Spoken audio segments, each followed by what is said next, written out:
Hey guys, welcome back to my channel. So today I will show you how to answer this one. We know that S in quadrant number 1, that means sine S and cosine S, they are positive in here. So we have the formula number 1, that is about sine S squared plus cosine S squared. So number 1, we can transform into this one.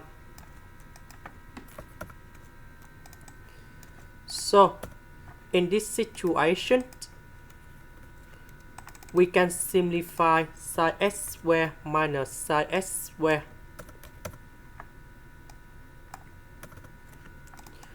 So because this is about positive, so the square root of this one, you got cosine S.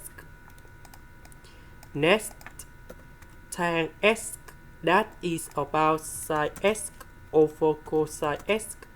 And now we simplify and you got sine S. This is the end. Thank you for watching.